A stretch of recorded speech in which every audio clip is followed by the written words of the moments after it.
बिस्मिल्लाहिर्रहमानिर्रहीम, अस्सलाम वालेकुम डियर व्यूअर्स। आज इस वीडियो की मदद से हम जानने की कोशिश करेंगे कि हेयर फॉल को कैसे कम किया जाए। ऐसे कौन से बेस्ट सप्लीमेंट्स हैं जिसको हम यूज़ करें ताकि हमारे हेयर फॉल भी कम हो जाए, हेयर की ग्रोथ भी अच्छी हो जाए और साथ में हम अपने हेयर को कैसे हेल्दी रखें। इस बारे में मैं यहाँ पे ऐसे 5 बेस्ट सप्लीमेंट्स के बारे में आपको बताऊँगा जिसको आप यूज़ करके यकीनन आप अपने हेयर फॉल को काफ़ी हद तक कम कर सकते हैं। और जिन लोगों को हेयर थिनिंग का मसला होता है वो भी इस सप्लीमेंट्स को यूज़ करके काफ़ी हद तक फ़ायदा उठा सकते हैं। तो उसमें सबसे पहला है बायोटीन। बायोटीन को हम विटामिन B7 भी कहते हैं। ये वो विटामिन है जो बी कम्प्लेक्स के कैटेगरी में ही आता है। B7 यानी बायोटीन जो है वो आपके हेयर फॉल को भी कम करता है, बालों की नशोनुमा को भी अच्छा करता है। और इसके साथ साथ अगर आप चाहते हैं कि आपके जो नाखून हैं वो भी स्ट्रांग हो जाए, आपकी स्किन भी बेहतर हो, तो आपने बायोटीन का इस्तेमाल अब से शुरू करना है। बायोटीन के सप्लीमेंट्स लेने से ही आप अपने बालों की हेयर फॉल को काफ़ी हद तक कम कर सकते हैं।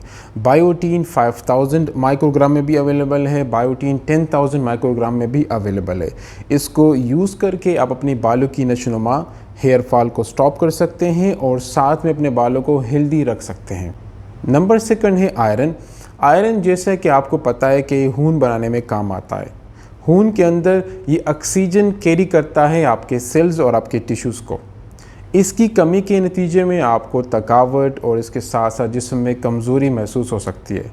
लेकिन आपको ये पता होना चाहिए कि अगर आयरन आपकी बॉडी में कम है तो इट्स मीन्स कि आपका जो हेयर फॉल है वो भी ज़्यादा होगा।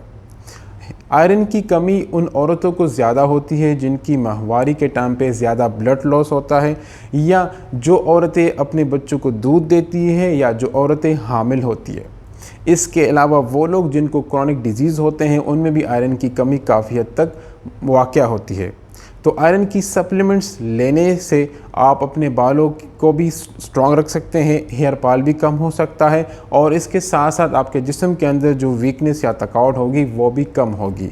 तो आयरन यहाँ पे इंतहाई इम्पोर्टेंट है आपके हेयर फॉल के लिए और इसके साथ साथ आपकी बालों की नशोनुमा और इसके अलावा हेयर थिनिंग में भी काफ़ी हद तक मुआविन है।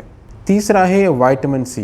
विटामिन सी इसलिए अहम है क्योंकि अगर आप आयरन की एब्जॉर्प्शन बेहतर चाहते हैं तो विटामिन सी का इस्तेमाल आयरन के साथ बहुत ज़रूरी होता है। विटामिन सी आपको डेली बेस पे जितने भी आप सिट्रस फ्रूट्स हैं वो अगर आप खाएंगे तो उसमें आपको विटामिन सी मिलता है।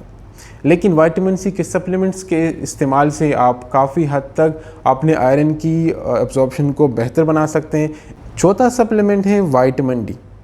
जैसा सबको पता है कि विटामिन डी वो मैक्सिमम आप इसलिए खाते हैं कि आपके हड्डी मजबूत हो जाए।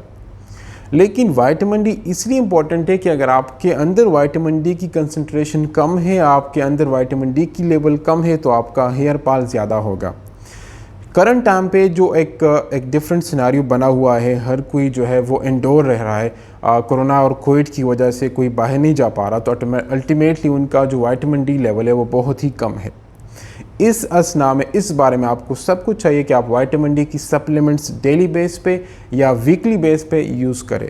विटामिन डी की सप्लीमेंट्स यूज़ करने से आपकी हेयर फॉल कम होगी। इसके अलावा आप अगर बालों की नशोनुमा बेहतर चाहते हैं तो विटामिन डी इंतहाई इम्पोर्टेंट है।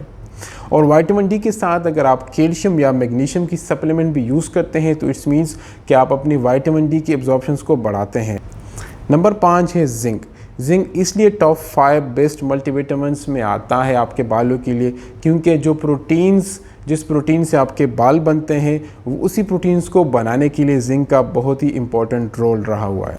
इसके अलावा हेयर फॉल को स्टॉप करने, बालों की नशोनुमा के लिए और साथ में आपके स्किन के लिए जिंक इंतहाई इम्पोर्टेंट है।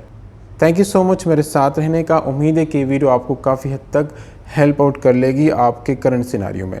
थैंक यू सो मच मेरे साथ रहने का। इंशाल्लाह मिलते हैं एक नेक्स्ट वीडियो में, तब तक अपना ख्याल रखें। Thank you so much. अल्लाह हाफिज़।